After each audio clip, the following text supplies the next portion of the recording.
Chào mừng tất cả các bạn đã quay trở lại với kênh YouTube Thunderstorm Go. Sau một khoảng thời gian dài tạm nghỉ thì mình đã quay trở lại vào cuối mùa season thứ 21 của giải Go Baseball League. Và lần này video của mình sẽ feature giải đấu Master League Premier Cup. Trước đó là Master League Mega, nhưng mà không biết lý do vì sao Niantic đã thay đổi trở thành giải Premier Cup. Cũng là một giải đấu mà mình rất thích nên tiện đây mình cũng sẽ làm ra một vài video để gửi đến cho các bạn. Và trong video ngày hôm nay, nhân vật chính của chúng ta như thường lệ sẽ là account bó tay nhà em của anh Nguyễn Văn Lào, một trainer rất nổi tiếng ở Việt Nam. Với một team MVP đó chính là Best Buddy Dragonite D-League. Ở backline sẽ là sự hỗ trợ của Rhyperior, một meta Pokemon cực kỳ mạnh ở thời điểm hiện tại, và Metagross, một meta cũ.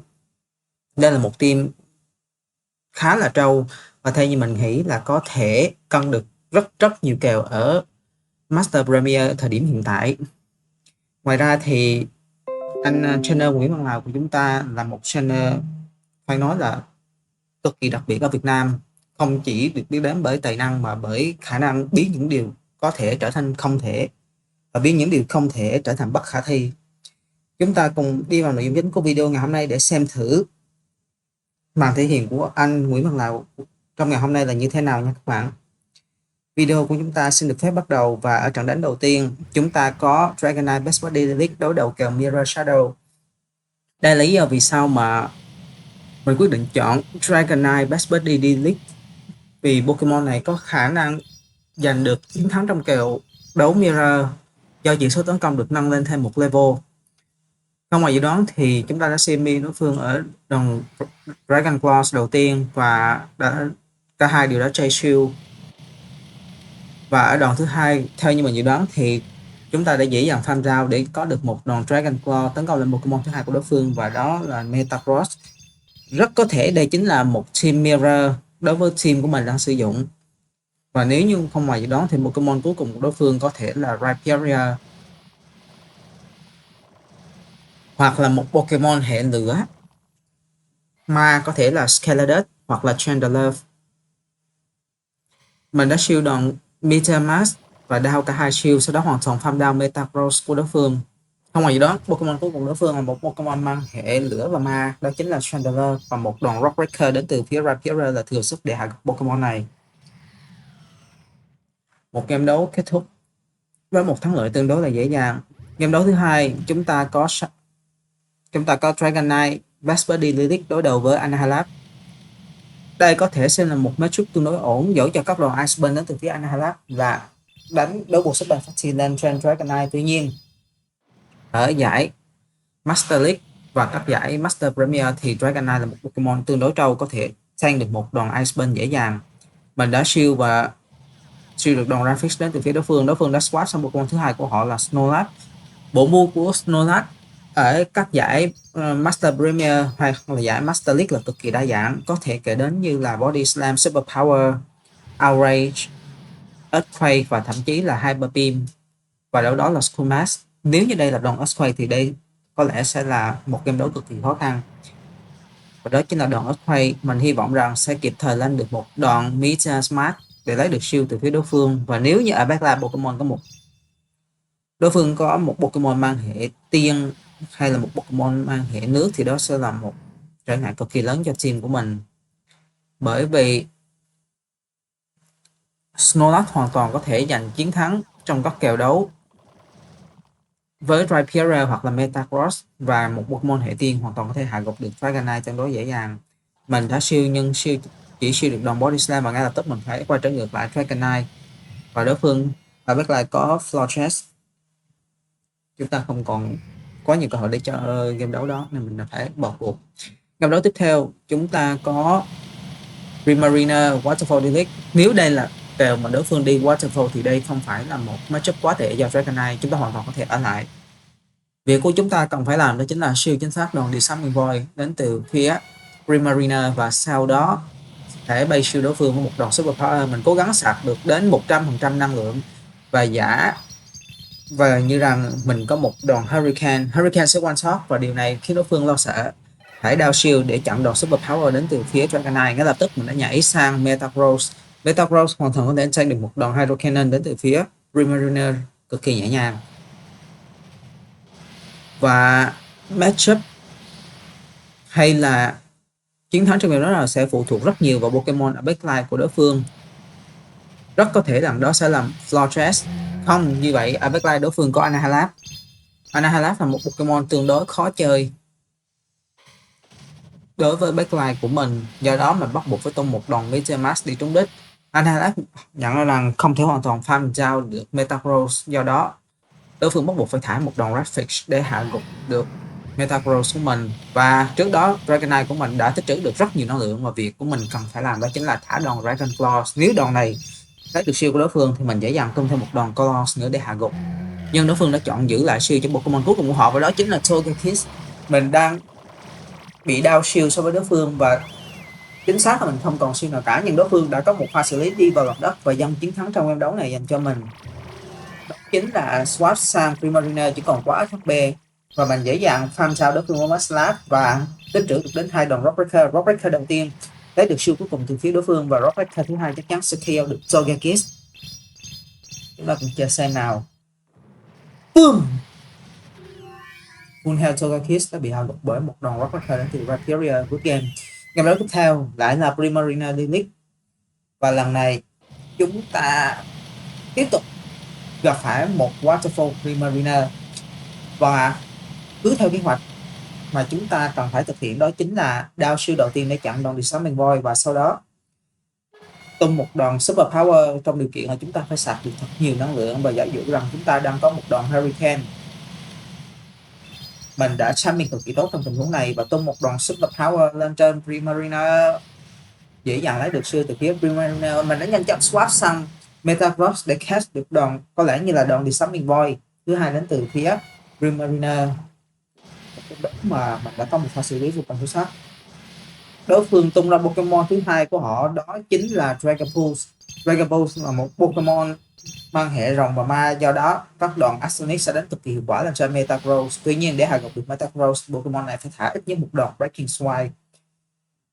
Đòn Breaking Strike đến từ phía Dragapult để dễ dàng hạ gục được Metagross, nhưng Pina của mình hoàn toàn có thể xung trận và tung ra một Dragon Breath để hạ gục Dragapult đến từ phía đối phương. Ở backline đối phương chỉ còn có đó một Golden Go, và mình ngay lập tức swap sang Rhyperior sau khi tích trữ được khoảng 2 đòn Super Power trên Dragonite. Đây chỉ là Shadow Ball, nhưng mình cần phải shield để bảo vệ cho Pokemon của mình còn khỏe. Và khi Primarina quay trở lại, mình hoàn toàn có thể CMB đối phương ở đòn Hydro Cannon. Mình chắc chắn rằng Rhyperior có thể thắng được CMB so với Primarina, do đó mình tung một đòn Rocker trên CMB để hạ gục được Primarina của đối phương. Và trước khi Rhyperior của mình bị hạ gục thì mình vẫn kịp tung thêm một đòn. Mình chọn tung đòn Breaking Swine bởi vì đối phương gần như chắc chắn sẽ shield đòn này, và Breaking Swine đã thành công giảm được sức tấn công của Golden Go, và một đòn Mudslap đã đưa Golden Go vào trong tình thế mà một đòn Super Power đến từ phía Dragonite có thể hạ gục được Pokemon này. Super Power hạ gục được Golden Go đem về chiến thắng cho mình trong game đấu thứ tư. Game đấu cuối cùng của set đấu đầu tiên mình gặp phải Gudra Delete. Đây cũng có thể sẽ là một clip tốt cho Dragonite.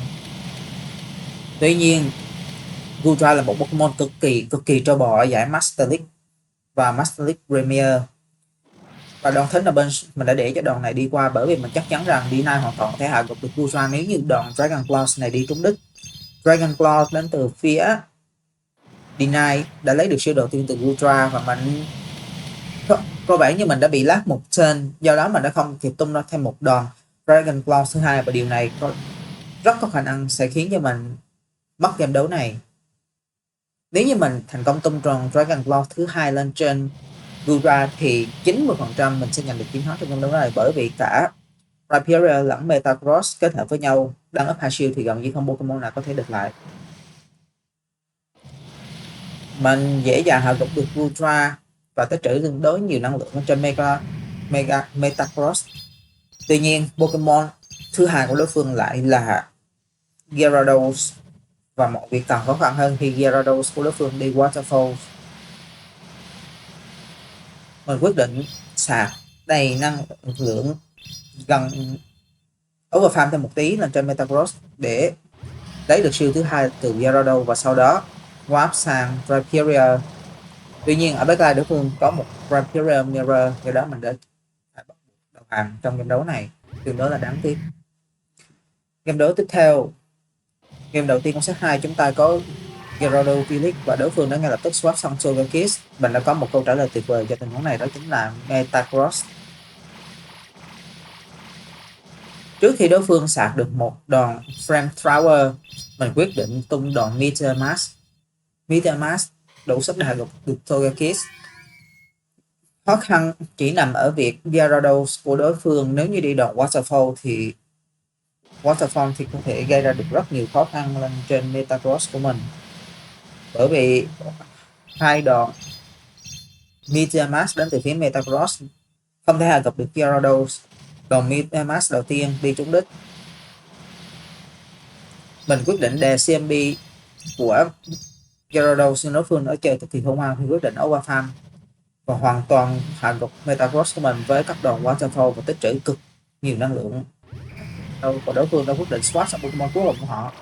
Rất may mắn cho mình là bởi vì Primarina của đối phương không đi đòn Waterfall mà chỉ đi đòn Charm, và đây sẽ là một matchup cực kỳ dễ dàng cho Rhyperior. Thêm một đòn Rock Breaker sẽ dễ dàng hạ gục được Primarina và thêm một đòn Mudslap sẽ hạ gục được Primarina. Đồng thời mình đang tích trữ được một lượng năng lượng tương đối lớn lên trên Rhyperior. Mình hoàn toàn có thể tung một đòn Breaking Strike, tuy nhiên không hiểu lý do vì sao game lại bắt mình overfarm thêm một đòn Mudslap nữa, do đó mình đã không kịp thả đòn Breaking Strike. Nhưng có lẽ cũng không thành vấn đề gì bởi vì mình đang có hai shield nên để bảo vệ cho D9, và D9 sau khi shield được các đòn sạc môn đến từ Gyarados hoàn toàn có thể tung ra các đòn Dragon Breath để hoàn toàn tham gia Gyarados của đối phương, giúp mình giành được chiến thắng trong game đấu này. Game đấu tiếp theo chúng ta có một Bad League rất tệ, đó chính là Avalanche. Mình ngay lập tức swap sang Rhyperior và đối phương đã phản ứng bằng việc swap sang Best Buddy Rhyperior. Mình chắc chắn rằng trong trận đấu này Rhyperior của mình không thể giành được CMB, do đó mình bắt buộc phải thả đòn Breaking Strike để tạo lợi thế. Breaking Strike của mình không thành công debuff được sức tấn công của đối phương, do đó mình đã quyết định thả và đối phương lại đi đòn sớp. Tuy nhiên đây lại là một tín hiệu tốt bởi vì mình hoàn toàn có thể down một shield và farm down Rhyperior của đối phương. Việc mình cần làm đó chính là phải shield chính xác đòn Rock Breaker đến từ phía Rhyperior, đồng thời tích trữ được một lượng năng lượng lớn đủ để có thể tung được các đòn sạc bu lên trên Pokemon của đối phương. Pokemon cuối cùng của đối phương nó xuất trận đó chính là Florges, và Florges hoàn toàn có thể thắng được D9 một cách dễ dàng. Mình không đi đòn Hurricane, do đó mình bắt buộc phải tung sang Pokemon cuối cùng của mình là Metagross. Trong những kèo đấu tương đối là cân bằng như thế này thì gọi là cân bằng bởi vì đối phương đang ấp một shield, và nếu như Avalanche của đối phương đi đòn Crunch thì đó sẽ là một matchup tương đối tệ cho Metagross. Mình ngay lập tức tung ra hai đòn Meteor Mask để lấy cả hai shield đến từ phía Avalanche, và nếu như Avalanche của đối phương đi đòn Crunch thì đây sẽ là một điều tương đối tệ. Đúng như vậy, một chuyện còn trở nên tệ hơn khi đòn Crunch thành công giảm được sức phòng thủ của Metagross. Mình ngay lập tức swap sang T9 ngay khi Swift Lock quay trở lại để catch được đòn sạc bu, nhưng lần này là đòn Icy Wind và mình tung ra một đòn sạc bu Super Power ngay lập tức. Super Power không đủ để hạ gục được Avalanche, tuy nhiên mình đã thành công đưa D9 vào trong trạng thái mà Flow Stress của đối phương không thể nào hoàn toàn tham quá nhiều năng lượng lên trên D9 của mình. Đồng thời khi mà Metagross mình quay trở lại, mình chỉ cần tung thêm hai đòn Battle Punch nữa để tung một đòn Meteor Mask hạ gục Fortress của đối phương. Avalanche còn quá ít HP, chỉ việc tung thêm một đòn Fast Move nữa là đủ để hạ gục được Pokemon này. Good game. Game đấu tiếp theo chúng ta Gyarados D-League, và lần này chúng ta được chứng kiến cảnh đối phương ngay lập tức swap sang Primarina. Mình chắc chắn rằng Gyarados của đối phương đi đòn Waterfall. Mình quyết định tung đòn Meteor Mask ngay trước khi Primarina của đối phương kịp sạc được một đòn Hydro Cannon và Meteor Mask. Không như vậy đây là CMB, mình đã đè được CMB Primarina của đối phương. Đây là một tín hiệu tốt. Tuy nhiên nếu ở backline đối phương còn một Pokemon hệ tiên như là Togekiss thì đây sẽ là một matchup tương đối tệ cho mình, bởi vì Metagross của mình đang vào trong trạng thái mà Gyarados hoàn toàn có thể farm sao, và nếu như Gyarados của đối phương đi sạc mua Outrage thì đó sẽ là một matchup cực kỳ tệ. Mình tung ra đòn MetaMask đầu tiên và hy vọng rằng mình có thể kịp thời lên thêm được một Sharp Moon nữa. Có vẻ như mình đã không kịp làm được điều đó và Gyarados hoàn toàn có thể tích trữ được một đòn Outrage. Mình không chắc rằng đối phương đã có thể sạc được một đòn Outrage, nhưng mình đã shield đòn Crunch này. Và đó chính là một pha shield sai lầm, bởi vì đối phương trong matchup này hoàn toàn có thể hạ gục được Rapira của mình bằng cách tung ra các đòn Charm và một đòn Aura Sphere. Breaking Strike đến từ phía Rapira không thành công lấy được shield và cũng không thành công debuff được sức tấn công của Togekiss. Breaking Strike thứ hai, đòn này rất có khả năng sẽ lấy được shield cuối cùng của đối phương, nhưng đối phương đã rất có khả năng sạc được đòn Aura Sphere. Nhưng đó chính là đòn Ancient Power và mình vẫn còn cơ hội để có thể lật được kèo trong ván đấu này. Đối phương đã xử lý cực kỳ tốt khi quyết định xóa xong Pokemon cuối cùng của họ, cũng là Pokemon Delete, đó chính là Gyarados, và lĩnh chọn một đòn Rock Breaker. Mình không thể làm gì trong tình huống đó, mặc dù biết rằng đối phương có thể set swap sang Gyarados, bởi vì chỉ một đòn Waterfall đi trúng đích nữa đối phương cũng đủ sức để hạ gục được Rapira của mình. Nói chung đây cũng là một game đấu tương đối là đáng tiếc. Game đấu tiếp theo chúng ta có D9 đối đầu với một matchup tương đối là khó, chính là Metagross Delete. Tuy nhiên trong các kèo đấu có shield thì đây cũng không hẳn là một matchup quá tệ. Mình quyết định đao shield đầu tiên để chặn đòn MetaMask đến từ phía Metagross, đồng thời đạt được đến 2 đòn Super Power, và trước khi đối phương sạc lên thêm một đòn MetaMask thứ hai thì mình quyết định tung đòn Super Power đầu tiên của D9 để lấy được shield đầu tiên. Ngay lập tức mình đã swap sang Metagross của mình để đấu kèo Mirror, và mình đã catch được chính xác đòn MetaMask, đồng thời sneak được một fast move. Đây là một tín hiệu tốt, bởi vì Garchomp của đối phương bắt buộc phải tung một đòn Up Power để có thể hạ gục được Metagross. Nếu trên đây là đòn Up Power thì mình hoàn toàn có thể tung ra D9 bọ, xả được rất nhiều năng lượng. Nên cho Pokemon rồng này mình cần phải tính toán và farm thật cẩn thận. Trước khi đối phương sạc được thêm một đòn Up Power hay là Outrage thì mình tung một đòn Dragon Claw để hạ gục. Không, như vậy là Dragon Claw vẫn không đủ, nhưng điều này lại setup cho mình hoàn toàn tham gia được Garchomp của đối phương và tích trữ rất nhiều năng lượng cho D9. Và mình quyết định tung ra đòn Super Power ngay trước khi Metagross của đối phương đạt thêm một đòn Metamask. Và đối phương đã chơi cực kỳ tốt khi quyết định swap sang Pokemon cuối cùng của họ, đó chính là D9 để catch đòn Super Power thứ hai đến từ phía mình. Mình quyết định swap sang Rapira, và nhiệm vụ của Rapira đó chính là phải tung ra một đòn Rock Breaker đi trúng đích. Nếu đây là Super Power thì Rapira của mình sẽ nằm trong trạng thái mà không hoàn toàn có thể bị farm down. Do đó mình đã đao shield cuối cùng để bảo vệ cho Pokemon này và tung một đòn Rock Breaker để hạ gục D9, đồng thời Metagross để hạ gục được Rapira phải tung ra một đòn Sharp Moon nữa.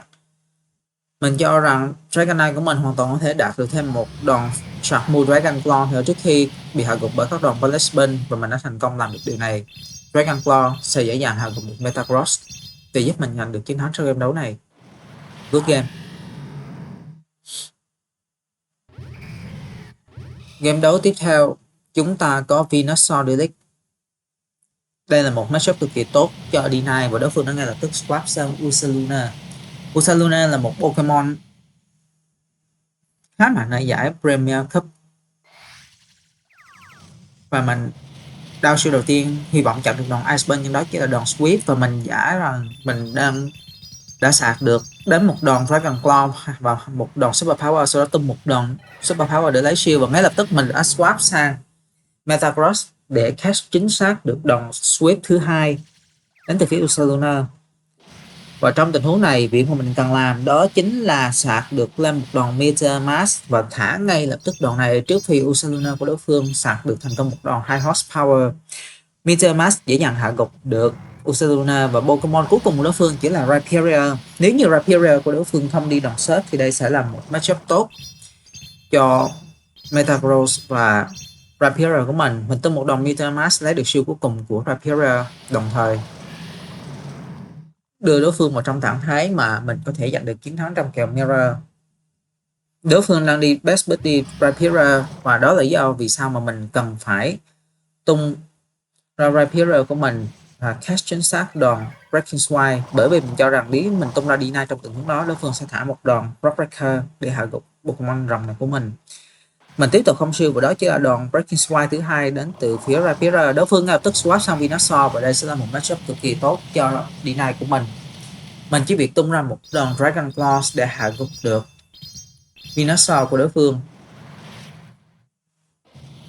Không, như vậy là mình còn phải tung ra ít nhất 2 đòn Dragon Claws. Mình tung ra một đòn Dragon Claws để đưa Venusaur vào trong trạng thái mà mình có thể farm trao Pokemon này. Và việc mình cần làm đó chính là tích trữ thêm một Super Power để tung ra đòn này lên trên Rapier của đối phương. Rapier chắc chắn sẽ bị hạ gục bởi đòn Super Power này đến từ phía D9. Và mình đã giành được chiến thắng trong trận đấu cuối cùng của ngày hôm nay. Các trận đánh của mình trong video ngày hôm nay đến này là kết thúc và mình cho rằng đây sẽ là một team cực kỳ mạnh để cho các bạn thi đấu ở giải Master League Premier Cup lần này. Một team mà theo như mình nghĩ có đến 70 đến 80% vẫn có cơ hội cho các bạn lật kèo trong những matchup mà các bạn gặp Alex hoặc là Haswap, bởi vì độ bao quát của Shadow Dragonite hay là Best Buddy Dragonite và ở backline là hai Pokemon tương đối là trâu.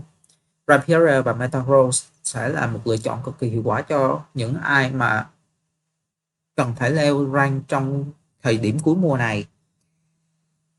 Ok, video của chúng ta đến đây là kết thúc và trong những ngày sắp đến, những ngày cuối mùa thì mình sẽ tiếp tục làm ra những video có chất lượng cao hơn gửi đến cho các bạn. Chào tạm biệt tất cả các bạn.